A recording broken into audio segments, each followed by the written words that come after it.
It's finally happened. So 12 years after Michael Mann, the famous hockey stick scientist, the guy who came up with this infamous hockey stick where temperatures were kind of, well, just why don't we just put it up here?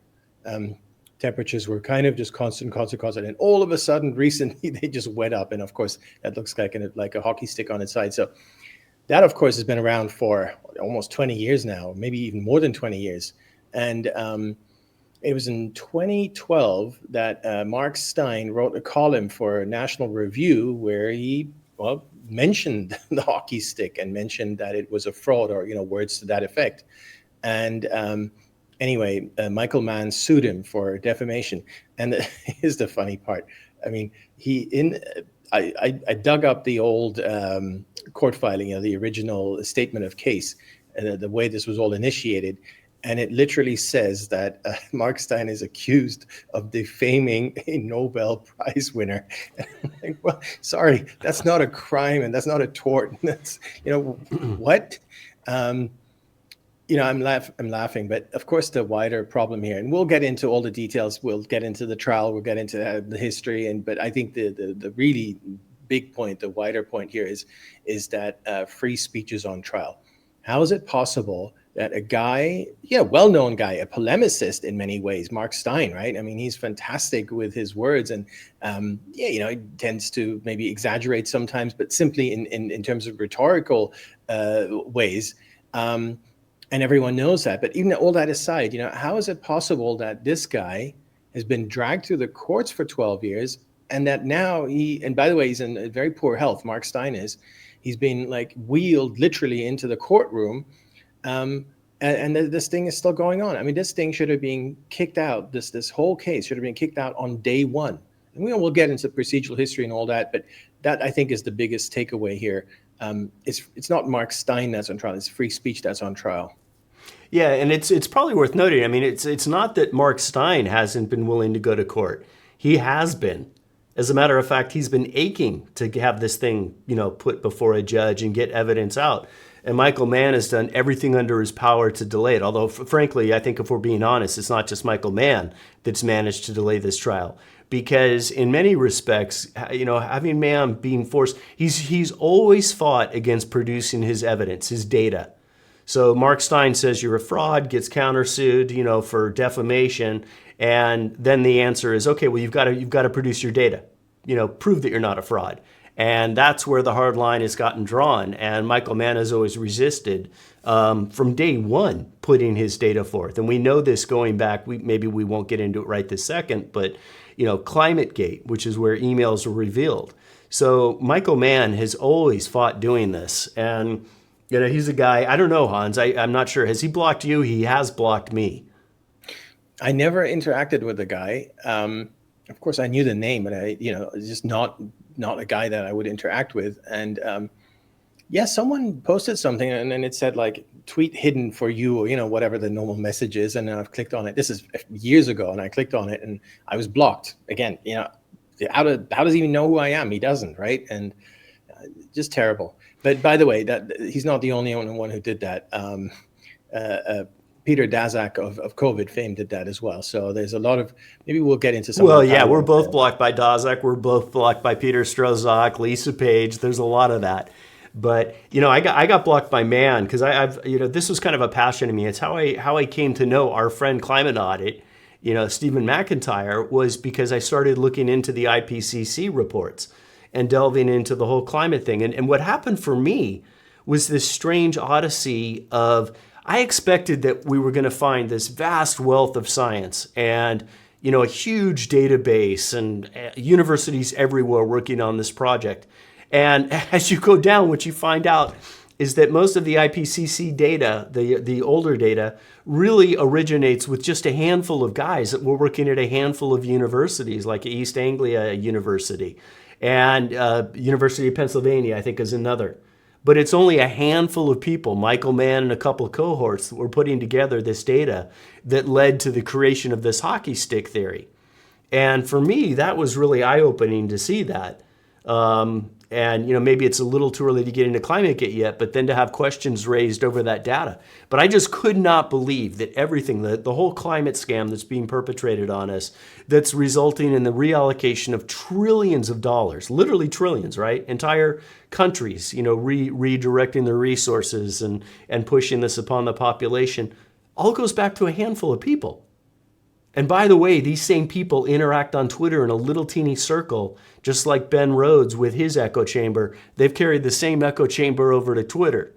And so it was my kind of insertion into that little circle. And all I did was challenge Mann on related to rainfall from a particular hurricane anyway.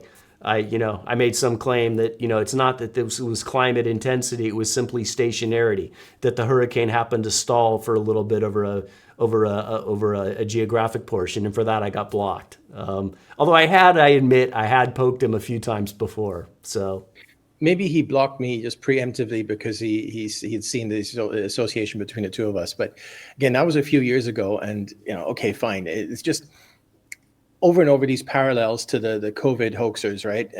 Also a very small group, also go and block everyone, also go and smear everyone, just everything the same.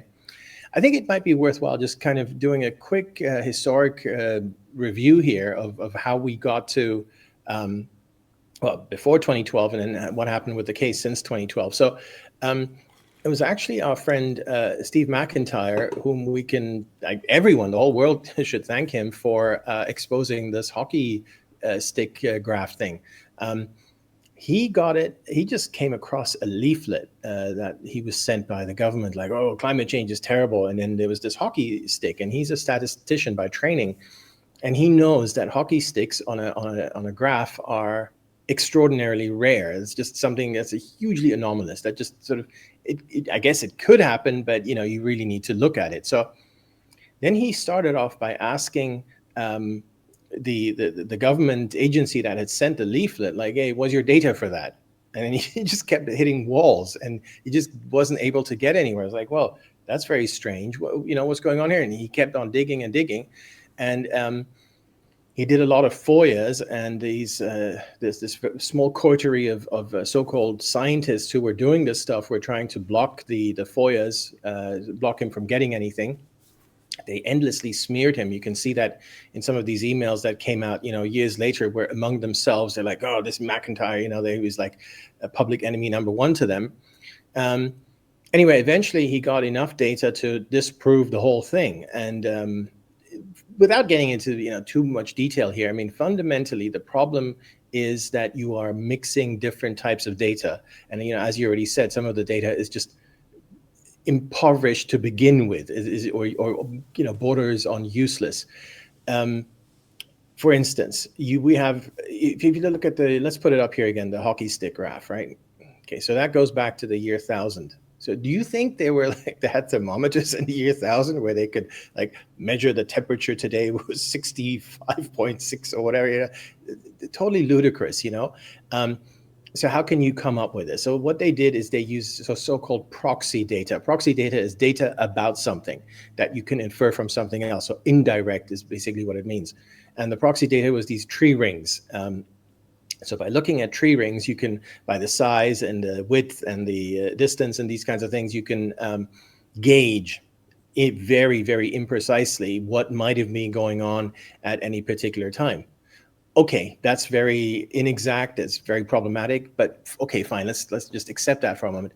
But then they overlaid that, the tree ring data, with actual data, from modern thermometers. You just can't do that. These are you're just intermingling things that don't belong together. So that's what Steve McIntyre managed to basically, unveil the whole thing. And then there was the leak, of course. So Steve was doing all this work, but we hadn't seen any of these emails. We hadn't seen any of these leaks. And then there was a leak at this University of East Anglia, and this is partly what the case is about, the Stein case. The East Anglia University of East Anglia is in the United Kingdom. It's in England, but they had a guy there, Phil Jones, who worked with Michael Mann, and he sent Michael Mann an email saying that he used Mike's nature trick, Mike being Michael Mann, And then also, it also says to hide the decline. And of course, we all, that became a very famous, a couple of words there, rightly so, because it basically means these guys were manipulating their data. And that email was leaked. Steve got it. The whole world got to see it. By the way, when you go back, this is 2009. If you go back to the news reports, you have the same kind of cover-up that you have with COVID origin. It's just astounding. You have Reuters, Bloomberg, whatever, writing, well, this is problematic, but it doesn't mean what it really means. And, it's just incredible. So anyway, that's how the whole thing was blown up. And of course, then Mark Steyn, I guess, felt comfortable writing about it because, well, we have the email, we have what it says.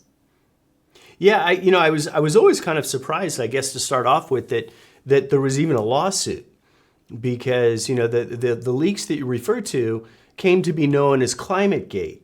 And some of the emails, I was just trying to find some, and I don't think I've got them pulled up yet, but I mean, they were really damaging, to where if you read these emails, and it's between these guys, Michael Mann, Phil Jones, etc., and it's as McIntyre, also known as Climate Audit, was trying to get this information, and they're literally talking about deleting emails and how angry they are at his efforts, and I'm deleting all my emails. You need to clear yours out. We need to hide these from the FOIA requests. There's one in particular that said, if people find out that we've been fabricating this data, they're going to kill us. Just damning emails. And so I was always kind of surprised that there was even a trial. And my guess is that Michael Mann thought he could bluff his way through it, that he could, sue for defamation and that people were going to cower. And he felt that he had to do that. Maybe because as this stuff begins to unravel, he probably felt that if he doesn't put out this big bravado and kind of a financial threat that I'm going to tie you up in court, that he's going to get sued into oblivion. And again, it's worth noting that this case is taken 12 years to come. A couple of points on that. First of all, he went forum shopping. So by that we mean when you bring a case, you go and find the court or the jury that's going to be the most beneficial to you. And so, of course, he picked D.C. Now, he's not from D.C. He doesn't live in D.C. He's got nothing to do with D.C. He's at the University of Pennsylvania.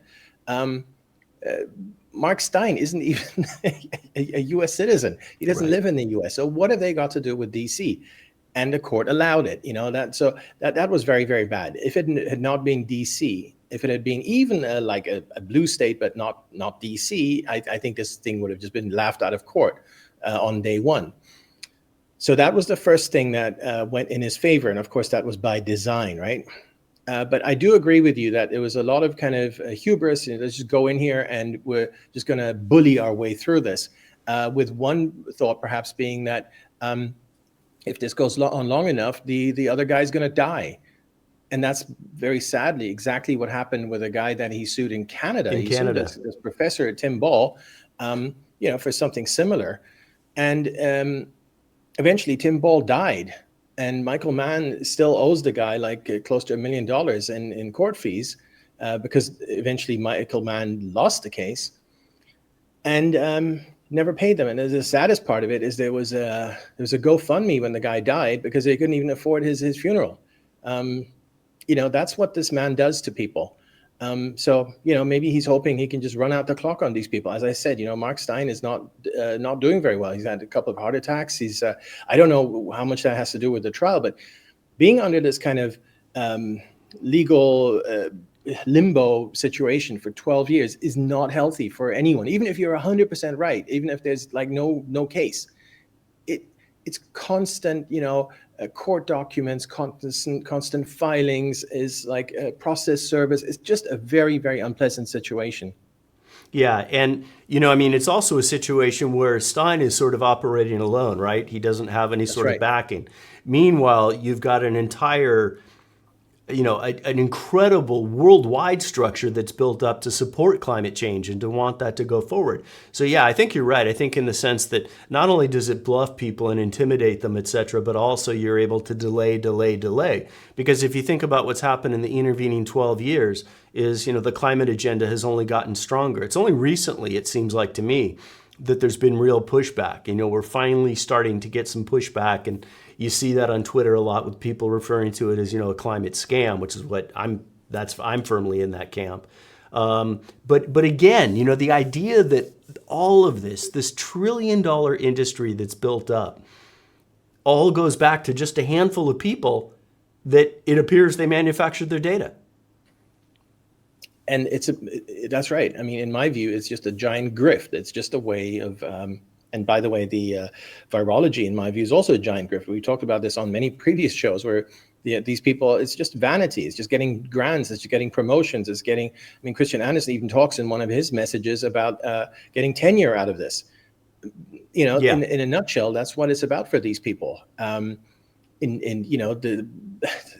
That's sort of the sad part of it is of all this. But then so many people buy into it. So many people believe this stuff. And I'm afraid when you got a jury in DC, a lot of these people will buy into that as well, irrespective of, this is one of these cases that should never be in front of a jury. This has nothing to do with what 12 people in DC think about something.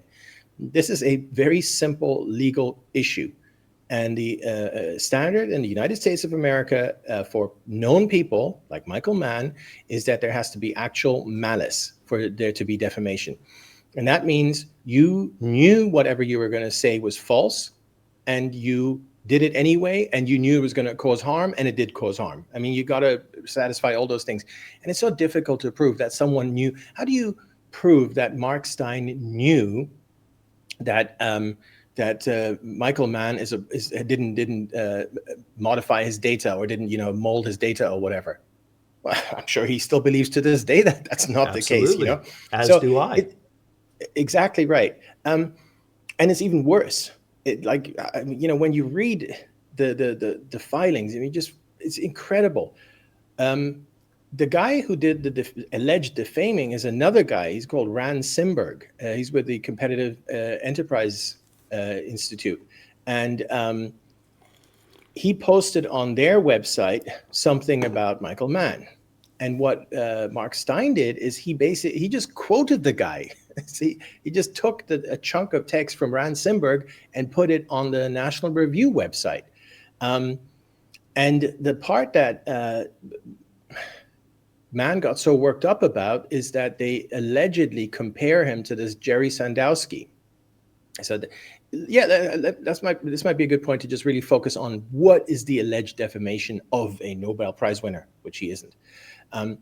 The alleged defamation, let's just call it up here and let's put it up here, is that Simberg wrote, Mann could be said to be the Jerry Sandowski of climate science, except that instead of molesting children, he has molested and tortured data in the service of politicized science. Okay, that's Simberg. And what Mark Steyn did is he probably loved the language. It is nice language, right? And he is a polemicist. That sounds like something Steyn would say, actually. Exactly. So he just quoted it, and now they're both in court. So Simberg is also being sued here. By the way, the other thing that shows you how completely corrupt and inept, and whatever word you want to use, the DC court system is, and we're talking about the local DC system. This is not a federal court. This is the Superior Court of DC. So this is like things that happen in DC. And not only was Simberg and Stein sued, but also National Review and the Competitive Enterprise Institute. So all four were sued. But the two publishers, or what we call them publisher, or whatever, for the sake of brevity here, without getting into too much detail. So National Review and the Competitive Enterprise Institute, on whose sites this thing was published, or these two articles were published, they finally got the case dismissed. I think it was in 2021. So that's 9 years. And of course, they should have never been part of there should have been no case. But without any question, you don't have to look at it for 2 milliseconds to know that those two should never, ever have been part of anything. Because how could they have had a malicious intent in publishing this when they didn't do that? It's like other people wrote it on their blog. And by the way, that was the reason why it was dismissed. But again, that took 9 years, and I'm sure it cost them many, many millions of dollars. Yeah, and again, it's worth remembering that the intent, the reason why they wanted to have this trial in DC, that 93% of DC voted Democrat, and climate change is very much a Democrat issue.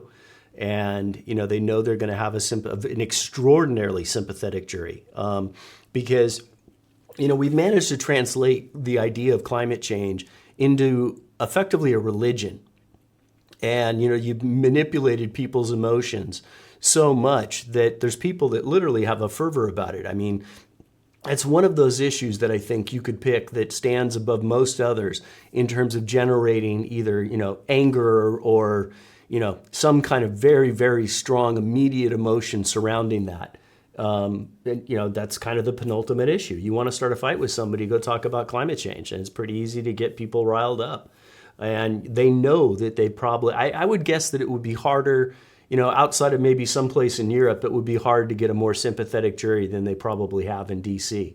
But I just thought it was worthwhile to give people, we've talked about the fabricated data and we've talked about these emails and talked a little bit about the trial, but just to give this backdrop of the kind of thing we're talking about. When McIntyre was trying to get a hold of the data that you referenced at the outset here, here's a response from some of the emails that were leaked, and they're incredible. So I know there's pressure to present a nice, tidy story as regards unprecedented warming in the last 1,000 years, but in reality, the situation isn't quite so simple. I believe that recent warmth was probably matched about 1,000 years ago. Keith Briffa is sending that email to Michael Mann, Phil Jones. What if climate change appears to be just mainly a multi-decadal natural fluctuation? They'll probably kill us. There's another one here where they're worried about the FOIAs. If they ever hear there's a Freedom of Information Act now in the UK, I think I'll delete the file rather than send it to anyone. We also have a Data Protection Act, which I'll hide behind. Mike, can you delete any emails that you had with Keith? Keith will do likewise. These emails go on and on and on. This is what's being requested is their data. Now, maybe they want to be proprietary about their data. That's one thing. But this is the data upon which the IPCC models have been built. New data has been brought into place, but this is the historical data. And this is kind of what helped to create the whole climate scam. And we're seeing clearly, just alone in these responses, not only do they want to keep the data, they don't want anybody to see it. And there's a reason for that.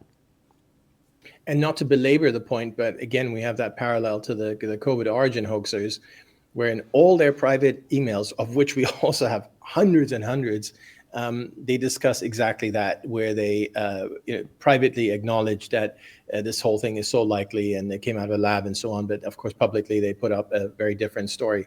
Now, on the defamation front, because we've already focused on this issue of there has to be actual malice and so on in terms of for it to be even actionable. And I still don't know how it ever got to court, and I don't know how it took 9 years to dismiss the two companies, and why we're still here with the two individuals who now have to go to court for all those reasons. But I think if we leave aside the actual malice and all these other things in terms of the legal arguments and legal defenses, I think the best defense here is truth. All these guys said, okay, they used some language, Mann complains that they compared him to Sandowski. That's not true. They said that the reason why Sandowski came up is because this is the child molester football coach over at Pennsylvania University. Back in, when was that? Like around the same time, wasn't it? Around the same time, yeah. And there was an institutional cover-up. By the way, we saw that with Claudine Gay and her plagiarism. It was an institutional cover-up. Remember when at first Harvard said, "Oh, nothing to see here," and then they threatened New York Post instead of investigating their own staff. So that was the parallel, that Penn cannot be trusted with these issues, and it's obvious it can't. Now, in terms of what was actually said, that this guy molested children and Mann molested data. That's kind of, as you said, that's something Stein could have written in terms of just the beauty of the language. But that's not a comparison to what he did. It's simply a way of describing what happened with the data. And that's what happened with the data. I mean, they mixed, as we already said, they mixed up completely different sets of data. As you just read out, they had a very different private view from their public view. So I simply don't see. And by the way, the trial is still ongoing, and it will probably take another week or two until we find out how it ends. And yeah, I wish I could say this is a slam dunk for Mark Steyn, as it should be, but again, given it's DC and so on, Right. unfortunately, we Should can't be a say slam that. dunk, but because of the jury, who knows? Exactly, that's right. So if it's just unfathomable. I don't know. I cannot follow. I cannot understand how we ever got to this point where this is actually in court, or now that it is in court, how anyone with a functioning brain can look at this stuff and say, "Why are you even here? What is Simply because, as we said, I mean, the legal defense of no actual malice and all that, but also just the truth. These guys said that the guy tortured data. Well, He did. obviously. Yeah. And, again, it goes back to this emotional response that there's so many people that it's just, cognitive dissonance gets used probably too often. But this is certainly an issue where cognitive dissonance sets in. If you have somebody who's a believer that, climate change is some existential threat, and then you're presenting them with the fact that, all the data that created the myth that you now believe in with all your being is fabricated, that's a threat to their worldview, and they can't accept it. And that's the concern. It would really be a shame if this case does get lost. I mean, I don't know about you, but I certainly hope that Stein wins it. Although, like we both said, who knows what's going to happen with the DC jury? That's right. And I kind of maybe circling back to how we started off here, that's really the most important point. It's about Mark Steyn. It's about his health. It's about what's been done to this poor guy. Fantastic guy. Everyone remembers Mark Steyn from guest hosting on Fox. Everyone remembers him, especially guest hosting for Rush Limbaugh. He's extremely articulate. He's hilarious, very quick on his feet, fabulous speaker, all of the above. I mean, sometimes I got to admit, just driving along somewhere on the highway, listening to Rush, and it happened to be Mark. And I almost liked it more, because he's just so funny and it's just so witty. And it was just like what they did to this poor guy. So it is that. But of course, the bigger picture is it's about free speech. How can you not be able to go out there and say that this data was tortured? I guess I view it maybe erroneously, but I view it as sort of a multitude of issues. Well, two big ones. The free speech issue, absolutely, that you can't say that. But also, I'm not sure which is larger, but the challenge to the institution at the same time. It's an orthodoxy, right? And they can't have any threats to that orthodoxy. There's so much that's built around that platform that just cannot be touched. And we'll do anything we can to protect it. And we'll trample free speech as part of a process. So, I guess those two things are so intricately combined, it's almost hard to pull them apart. But, it's about free speech. It's also about, I view it as almost control of nations, because what we're really looking at here is supranational laws versus national laws.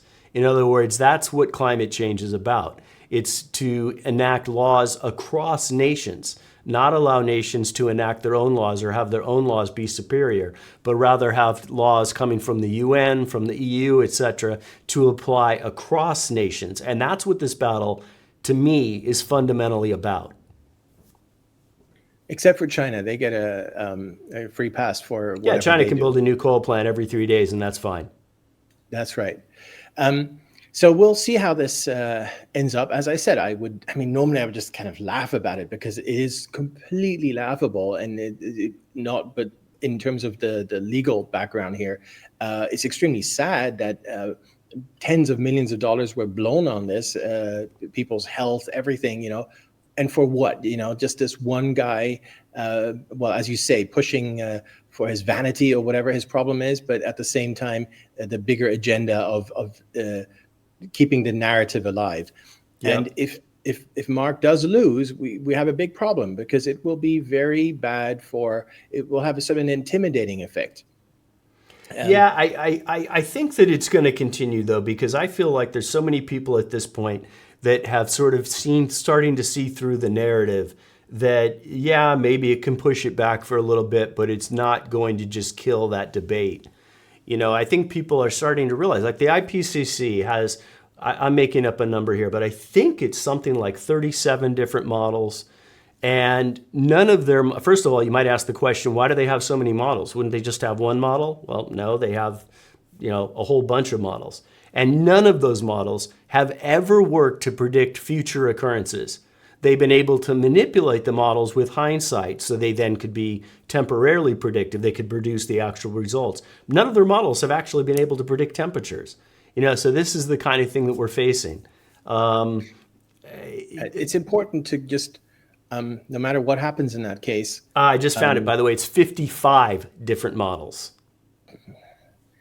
I was just reminded of something we mentioned briefly at the outset, but we should probably just kind of tell the whole story, just again to reinforce how completely ridiculous it is that we're even at this point, which is the whole Nobel Prize thing. I was going to prompt you to talk about this. It's such a great story. He mentions it over, Mann mentions it over and over in his court filings. Well, explain to people what it is he's mentioning. And by the way, he calls himself Nobel Prize winner, not Nobel Peace Prize, which it isn't either. But even if we were to believe, his tortured interpretation, it's the Peace Prize we're talking about, which is just it's a political prize. But he made it look like he's Albert Einstein.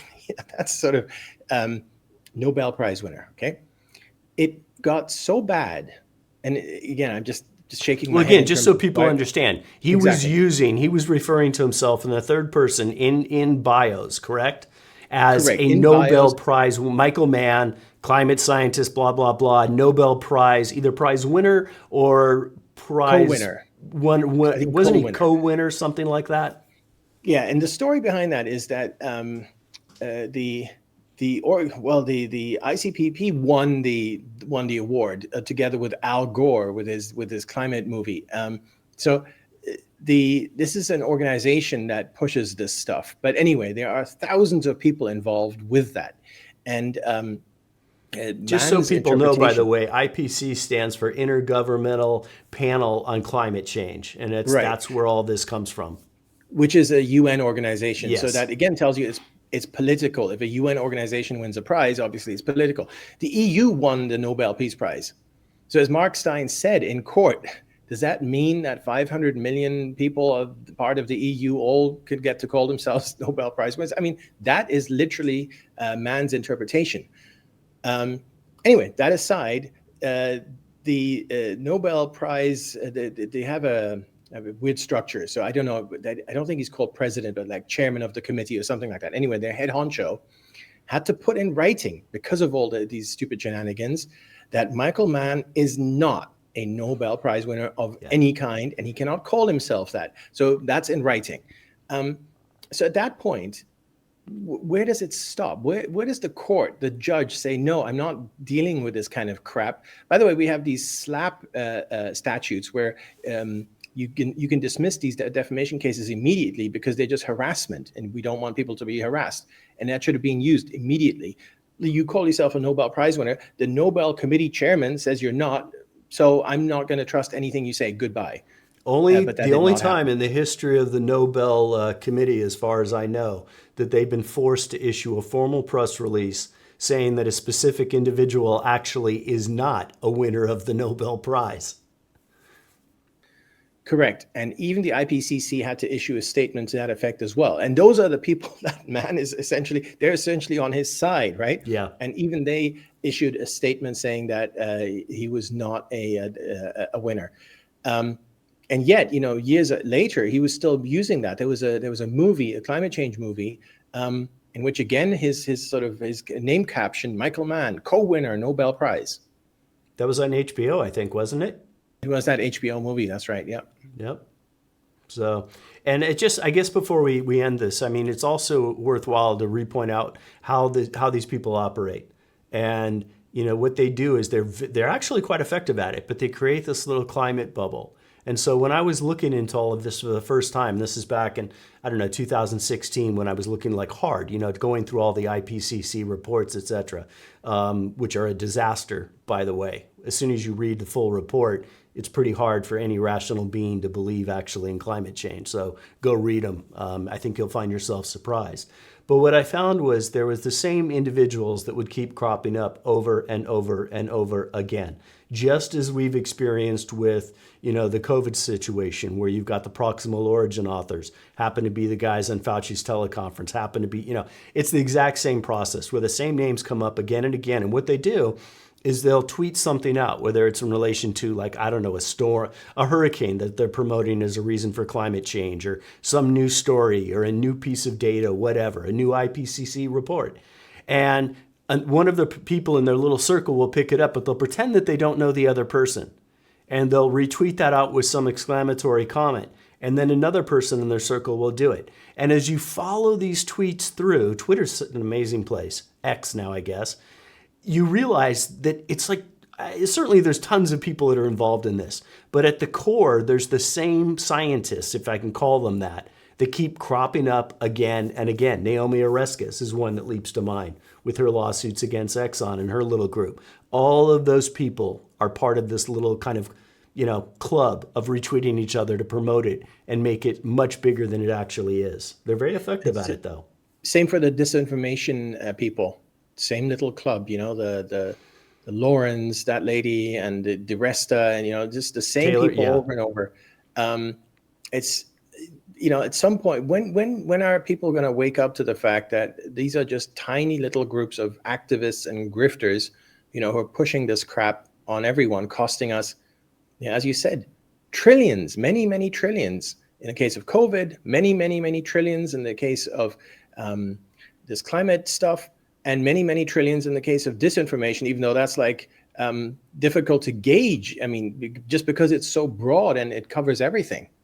Well, I think one of the problems, though, gets back to kind of the fundamental differences between sort of the left and the right. And that is, we've talked about it before, but my opinion anyway, is that the right tends to approach things more logically and the left tends to approach things more from an emotional vantage point. And this is an emotional issue. Fundamentally, climate change, it's all about control, but the means by which that control is exercised is through creating fear. And so they instill fear in the population. Oh my God, the world's catching on fire. We have to do something. And people get very, very emotional to that. And as we said earlier, it becomes almost a religion. And there's this fervor that surrounds it that's coming from inserted fear that really, it's manifesting as fear, but what it really is all about is control.